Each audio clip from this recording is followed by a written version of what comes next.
Primeiramente, bom dia. Esta aula é destinada aos alunos do sexto ano A e B da Escola César Jaiara. Hoje nós vamos estar trabalhando com o livro 3, capítulo 1, que fala sobre a China.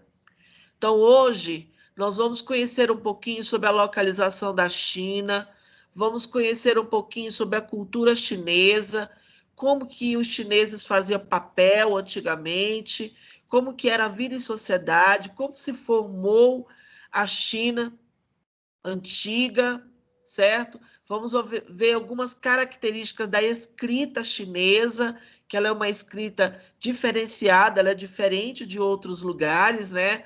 E principalmente vamos estar conhecendo os legados, ou seja, as heranças deixadas pelos chineses para nós. Então, eu vou estar compartilhando minha tela agora do computador. Quem não conseguir ver porque está no celular ou a internet não está tão boa assim, não preocupe, porque eu já coloquei essas imagens lá no portal. Aí lá no portal você abre, certo? E olha tudo direitinho, já está lá desde ontem, tá bom? Então, nesse exato momento, eu vou estar agora compartilhando a minha tela com vocês. Minha área de trabalho está sendo compartilhada e vocês vão ver agora a China antiga. Aqui tem algumas imagens da China antiga. Quem não estiver vendo, não preocupem, porque depois vocês vão olhar lá na plataforma. A Muralha da China, ela é uma obra muito grande que tem mais de 6.000 quilômetros. É quase a distância de nós estarmos aqui em Goiás e formos até o Pará e voltarmos novamente. É uma distância mais ou menos desse tanto. E ela é considerada como uma das 7 maravilhas do mundo moderno. Nós temos também aqui, ó, o exército de terracota. Nós temos a religião, que é a grande maioria, né, dos chineses pregam, que é o budismo. Eles têm outras religiões lá, tem taoísmo, eles têm também o islamismo, tem o cristianismo, mas a religião que impera dentro da China é o budismo. Aqui nós podemos ver que tem algumas letras também, né? Alguns caracteres antigos dos chineses. Essas letras são chamadas de ideogramas. Por quê? Porque ela é um desenho e esse desenho tem um sentido. Toda letra que ela é desenhada, certo? Ela tem o nome de ideograma. Eles têm mais de 5.000 ideogramas.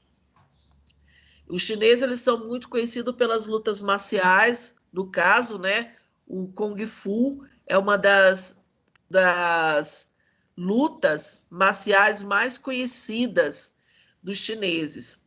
Aonde que se localiza a China antiga? A China, ela é situada na Ásia, ela é banhada pelo Oceano Pacífico, ela fica numa península ao leste da Ásia. Vocês sabem que a China é o maior continente do nosso planeta. E ela tem ilhas, ela tem também países ligados ao continente, que a gente chama de terras continentais, mas quando elas são ilhas, nós falamos que são terras insulares, ou seja, são ilhas que estão bem próximas do continente e fazem parte daquele lugar. A China é conhecida porque ela tem 2 grandes rios, certo? 2 grandes rios que praticamente abastecem a China e ela tem a China ela só conseguiu sobreviver, ou seja, ela só conseguiu prosperar graças a esses 2 lugares. É o Yangtze, que é o rio amarelo, e Yangtze, que é o rio azul, tá? São os 2 grandes rios que banham a China. A China é considerada como um território, como eu falei, insular, e ela também ela faz parte das cidades fluviais, né, porque ela foi construída nas margens do rio. Os chineses, eles chamam a terra deles de terra do meio, porque na antiguidade eles acreditavam que ela estava no centro do mundo. Eles não conheciam outras civilizações. Eles eram um povo bem fechado dentro daquele território, então eles não tinham conhecimento de outros lugares, como, por exemplo, a Europa. Eles não conheciam territórios mais distantes, como, por exemplo, o Oriente Médio. Então, eles acreditavam que eles estavam no centro do mundo. E esse pensamento, em vista, né? Esse pensamento fazia com que eles acreditassem ser o único reino verdadeiramente civilizado. Vamos falar um pouquinho sobre a economia da China. A China, ela tinha um império, né, de regadio. O que é isso, professor? O império de regadio. Ela tinha um local, certo? Ela foi situada no local aonde existia um rio, como eu falei, o Rio Amarelo. Então, ela era uma civilização fluvial. Ela se criou na beira de um rio, assim como a Mesopotâmia, que se fundou, né? Ela foi formada na beira do rio Tigre e Eufrates, assim como o Egito, que tinha o rio Nilo. A China também ela foi fundada nas margens do Rio Amarelo, que é o principal produtor de tudo aquilo que eles necessitam. A água para abastecer a cidade, o peixe, né, que está ali para o alimento, e também serve para navegação, para eles poderem entrar em contato com outros locais. Eles cultivavam nas margens do Rio Amarelo o trigo, a cevada, o painço, o sorgo e o arroz. Para quem não sabe, o painço ele parece muito com o arroz, ele é um trigo, certo? Parece com aquele trigozinho que a gente costuma ver nos desenhos, né?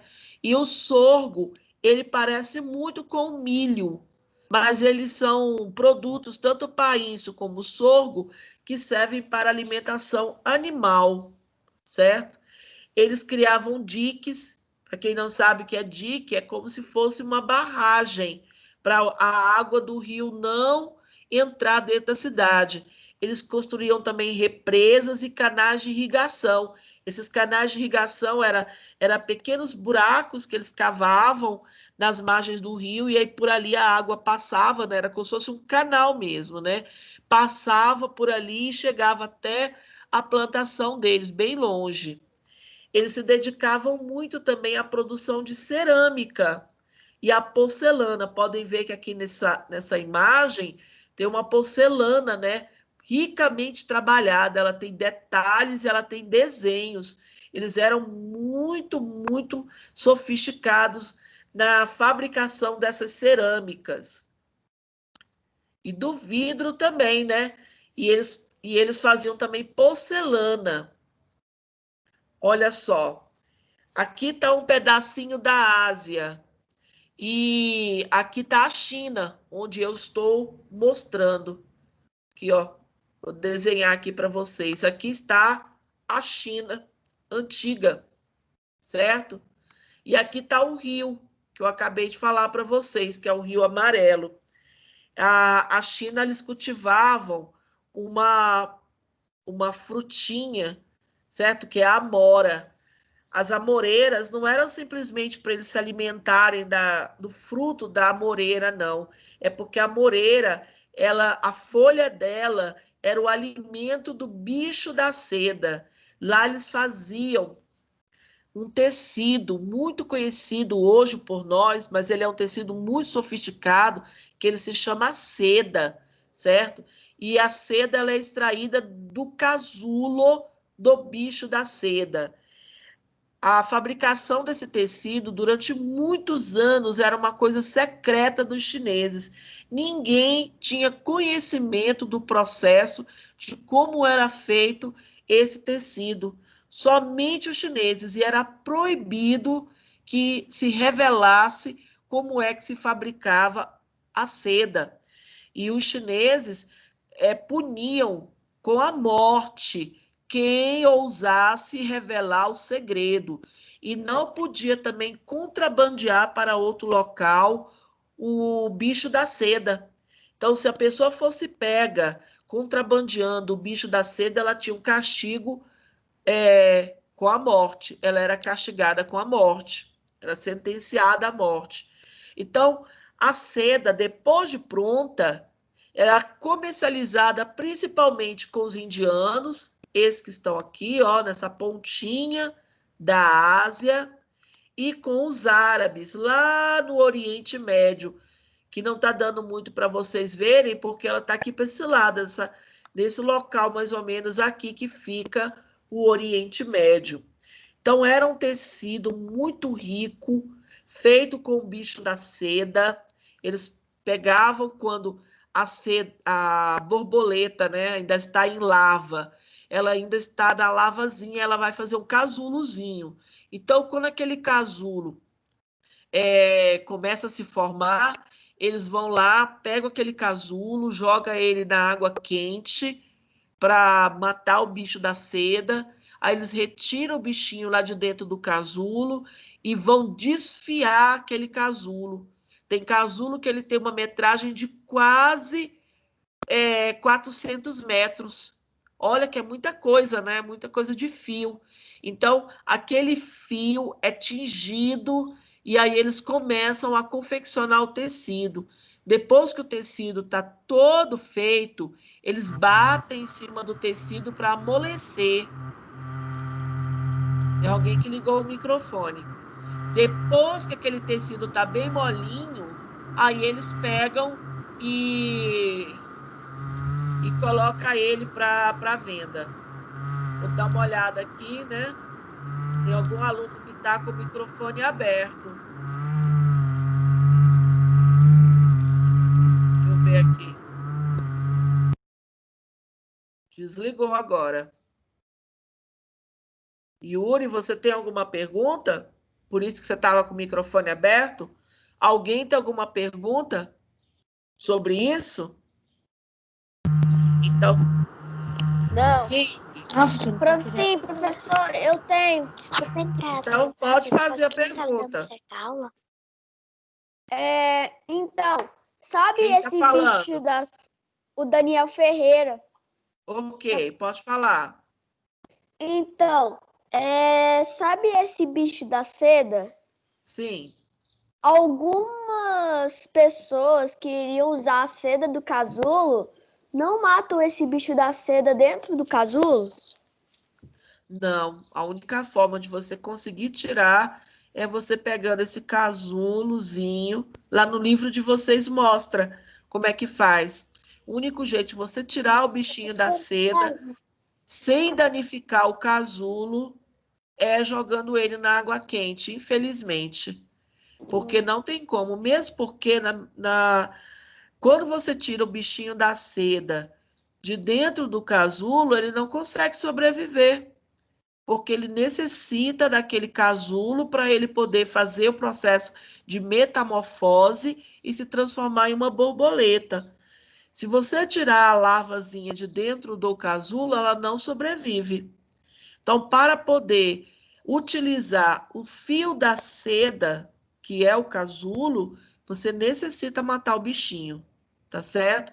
Ele é criado, alimentado com a amora e só depois que ele atinge o casulo um tamanho, né, considerável, é que eles pegam esse casulo e matam o bichinho na seda, jogando ele na água, e aí, na água quente, aí eles tiram o bichinho dali, né, e desfia o casulo e tinge ele para transformar no tecido. O livro de vocês mostra como é que isso aí é feito. Depois nós vamos olhar o livro na próxima aula. Aí vou estar mostrando, que aí eu vou estar marcando com vocês as partes principais do livro, né? Hoje nós estamos trabalhando só com o slide, e na próxima aula nós vamos trabalhar só com o livro, e aí vocês vão conhecer um pouquinho como que é esse processo, tá bom? Então, tem mais alguma pergunta, meninos? Professor. Eu não, Ok. obrigado. Então, nós vamos voltar aqui para o nosso conteúdo. Pode falar.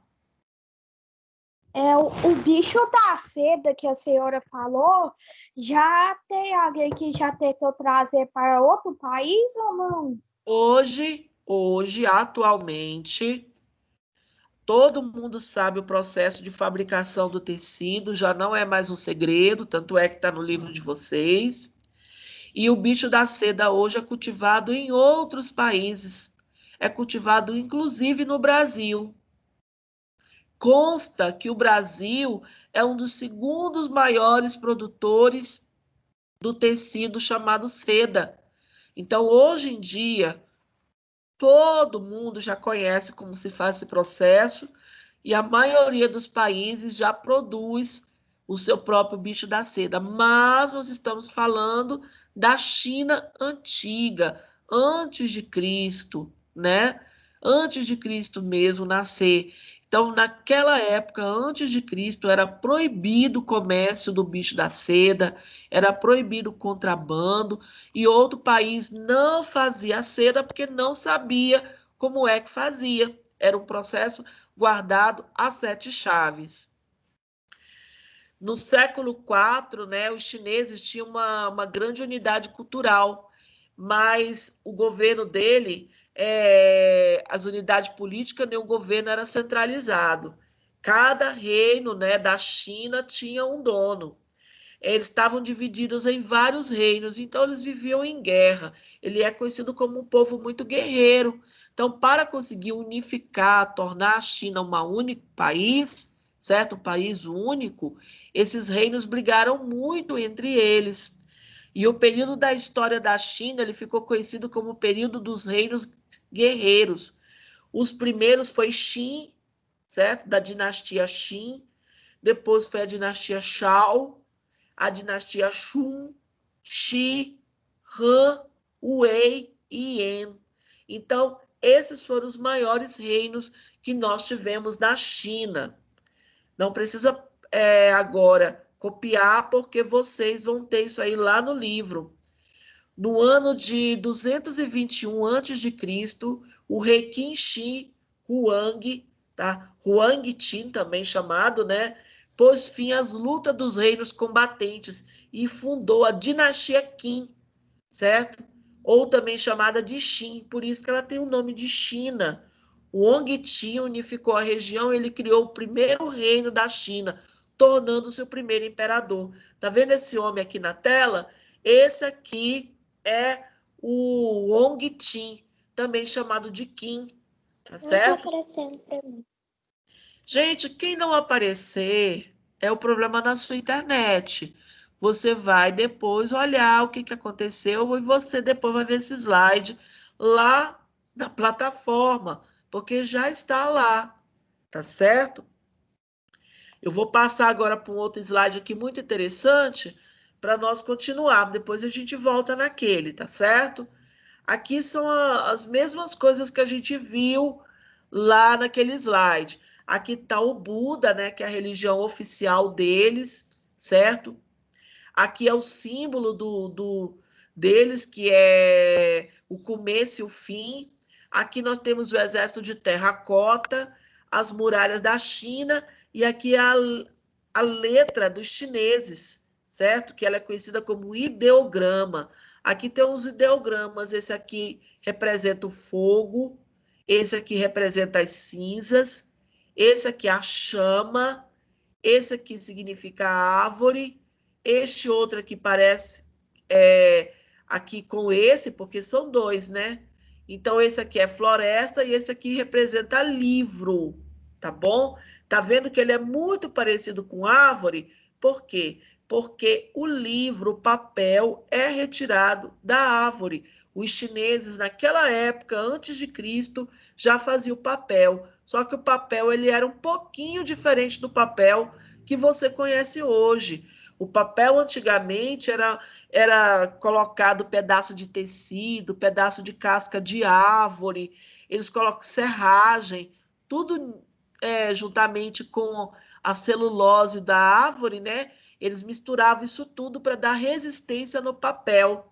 E com isso, eles faziam um papel muito rústico, mas era o papel de antigamente. e era somente os chineses que faziam essa técnica desse papel. Porque, não sei se vocês lembram, os egípcios faziam papel com papiro, certo? Os mesopotâmios também faziam papel com papiro. E já os chineses faziam o papel bem próximo do que a gente conhece. Aqui está o mapa mundi, certo? Então, aqui no mapa mundi, está dando para vocês verem, quem está conseguindo ver, a China. Então, esse aqui, ó, é o local onde está a China, certo? Aqui nós temos o Brasil, que está dando para você ver aqui. Aqui está o Brasil. Aqui é o continente africano. Aqui está o Oriente. Esse aqui, por último, que eu estou marcando, certo? Então, a China, na antiguidade, não conhecia o nosso Brasil. O nosso Brasil ainda era terras, ainda que não eram conhecidas. Os chineses achavam-se que eles eram um povo do meio, porque eles acreditavam que não existia nenhuma outra civilização. Só com o passar do tempo é que eles descobriram que existiam pessoas morando, certo? Aqui no Oriente, na África, nesse local que eu estou marcando, e na Europa. Eles não sabiam da existência desses povos, porque eles eram uma civilização fechada, certo? Aqui, ó, tem alguns produtos cultivados, voltando novamente a falar. A agricultura para eles é de grande importância. Tá vendo o paíço? O paíço, ele parece os grãos do trigo, certo? Aqui do trigo. Só que ele é mais fechadinho, tá bom? Aqui nós temos o trigo, como você conhece, que é a matéria-prima do pão, a cevada, que é a matéria-prima da cerveja, o sorgo, certo? Ele, quando está no pé, ele parece muito com o milho, e o arroz. O arroz é um dos produtos mais consumidos pelos chineses até hoje, certo?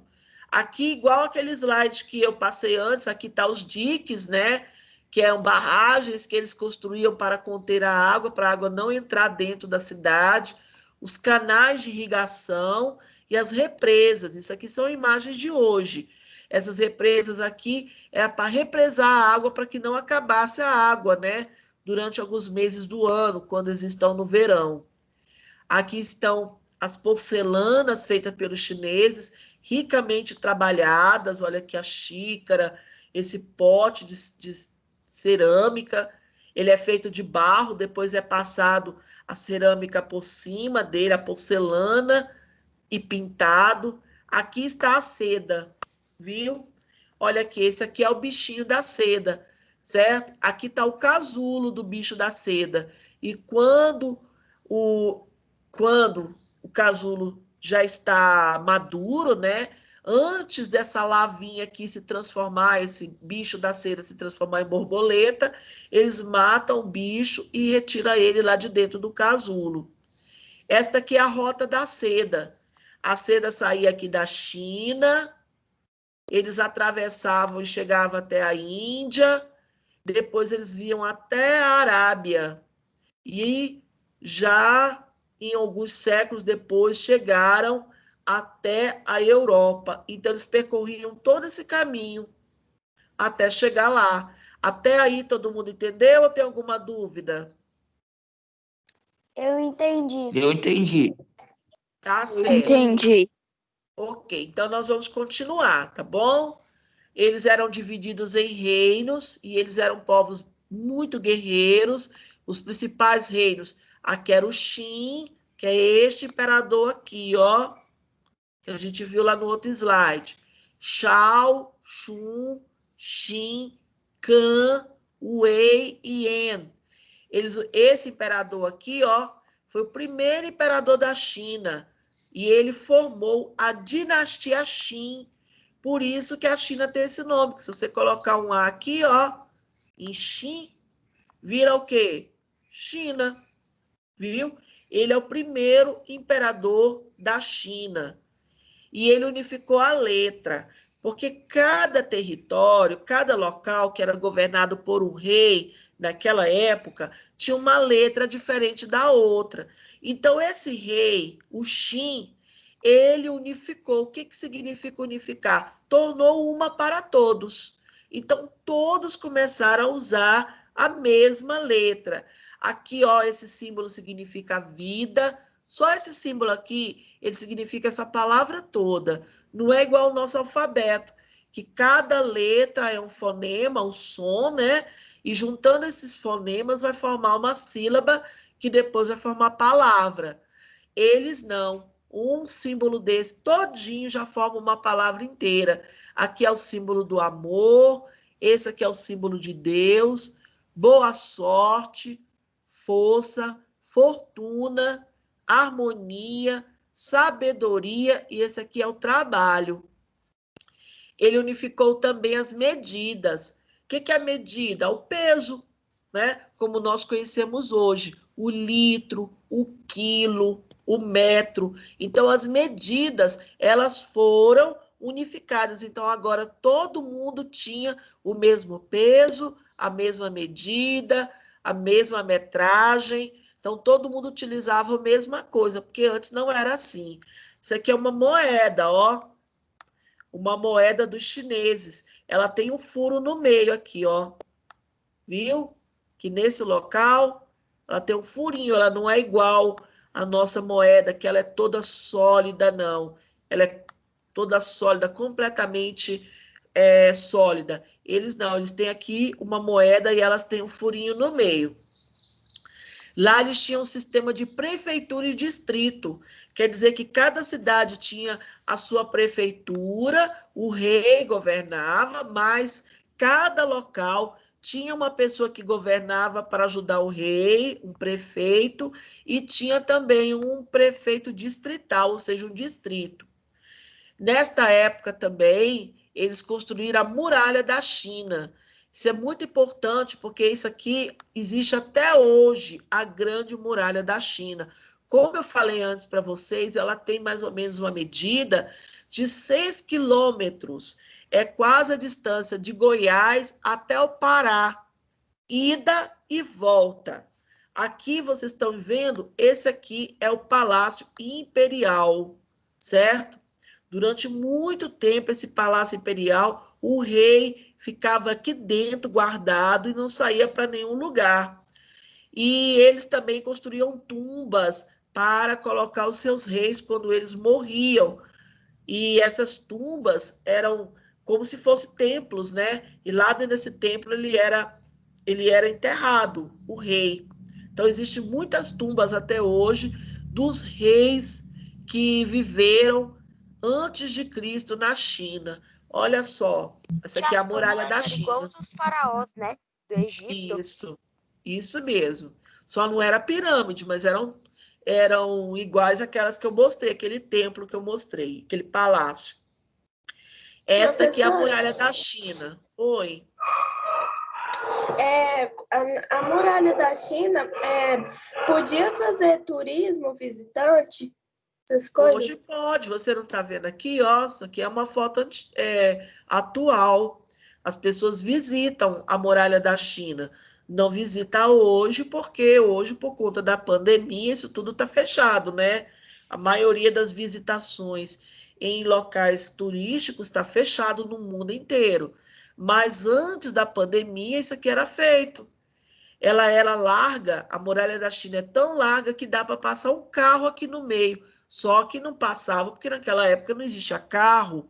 E a cada parte da muralha, eles construíam uma espécie de casa. Esse local aqui era para abrigar o exército e para poder também passar de um lado para o outro, porque aqui dentro tem escadaria que passa para um lado ou para o outro da muralha. Então, a cada quantidade da muralha, a cada pedaço da muralha, certo? Eles construíam aqui, ó, tipo de uma casinha, um entreposto. Esse local aqui servia para as pessoas se abrigarem na noite ou durante o dia para poder seguir viagem novamente pela muralha, mas vocês podem ver que ela é bem larga.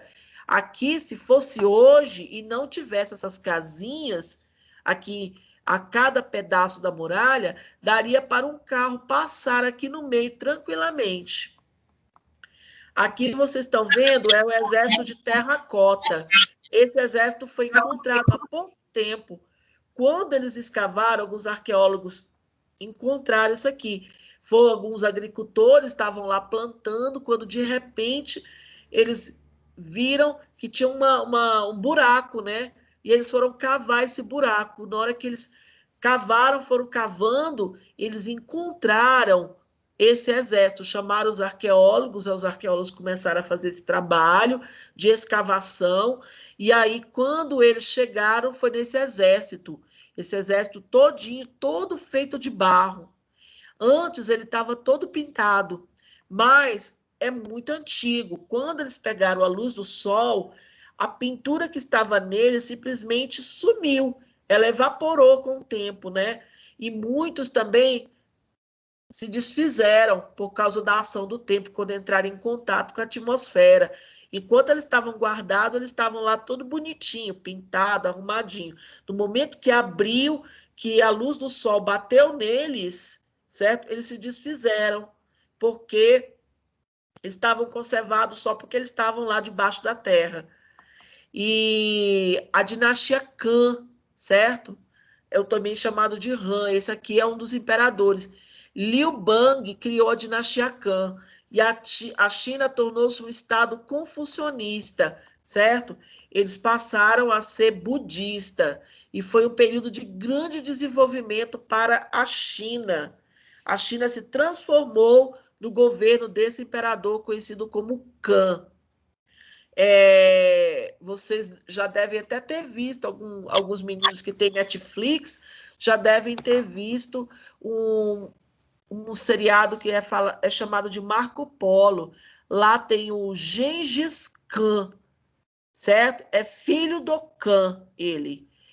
O pai chamava-se Khan, foi ele que vai fundar o grande território dos Mongol, lá na China. E mais adiante, esses mongóis, né, que é hoje chamado Mongólia, esse local, eles vão dominar toda a China e aí vai surgir a figura do Gengis Khan, que foi um dos maiores imperadores da China. Aqui está a divisão da sociedade imperial. Ela é dividida primeiro, né? Aqui, ó, em cima da pirâmide é a família imperial, no caso é o imperador, a mulher do imperador, os filhos, os parentes do imperador, certo? A mãe, a sogra, o sogro, por que não o pai? Porque para o imperador assumir o cargo de imperador, ele herda do pai, né? Então, só herda quando o pai morre. Então, não está a figura aqui do pai. Por isso que eu falei somente a mãe, a avó, a sogra, o sogro, os filhos, os parentes. Aqui no topo da pirâmide é a família imperial. Abaixo da família imperial, nós temos aqui os grandes proprietários de terra, os comerciantes e os mandarins. Quem é o mandarim? São funcionários públicos letrados, quer dizer que eles sabem ler e escrever aquela letra dos chineses, que é conhecida como ideograma, certo? E abaixo desses povos aqui, dos mandarins, nós temos os funcionários do governo, pequenos comerciantes, artesãos, aqui tem os camponeses, né? E, por último de todos, lá mesmo na base da pirâmide, embaixo de todos esses aqui, tem os escravos. A escravidão era uma coisa que era muito conhecida e usada na antiguidade. Os mesopotâmios também tinham escravos, os egípcios tinham escravos. No caso, os hebreus também tinham escravos, os fenícios, os persas. E agora você está vendo a escravidão aqui também para os chineses, certo? Eles também possuíam escravos. Meninos, a nossa aula já está quase acabando, tá certo? Eu vou voltar aqui para minha tela principal, tá bom? Vou chamar alguns meninos que estavam com falta. Na próxima aula, nós iremos continuar com esta aula, tá bom? Oi, pode falar. Por que foi criada a muralha da China? Oi? Por que foi construída a muralha da China? Para poder se defender. Para poder se defender dos inimigos. Ela foi construída para isso. Você cercando todo lugar. Por que a gente constrói muro nas nossas casas? Não é para nos proteger, não é para defender. A mesma coisa é a muralha da China. Ela foi criada para poder se defender e se proteger. Oi, pode falar. A gente vai ter alguma tarefa para casa? Para aqui? A tua tarefa está lá na plataforma. Ah, tá. Certo? Então, a tua tarefa já está lá na plataforma. As páginas do livro que você vai fazer tarefa. Oi? Eu não consigo acessar mais a plataforma. E vai ter que entrar em contato com a coordenação para ver o que está acontecendo, né? Por que você não consegue acessar a plataforma? Oi? Tinha que colocar uma identidade minha e colocar uma senha para mim entrar. Você tem que ver isso agora com a coordenação, o que pode fazer, tá bom? Infelizmente, eu, como professora, não tenho acesso a essas programações, tem que ser a coordenação, porque eu só tenho a minha. Agora, lá, você tem que ver com a coordenação para você ter a sua. Meus queridos, então, presta atenção, eu estou olhando aqui os meninos que estão presentes, tá bom? E eu vou marcar aqui nas minhas chamadas que entraram por último, para não ficar com falta. Então, semana que vem, essa semana, nós vamos estar novamente falando sobre a China, mas estaremos usando o nosso livro, tá bom? Então, eu vou parar a gravação agora.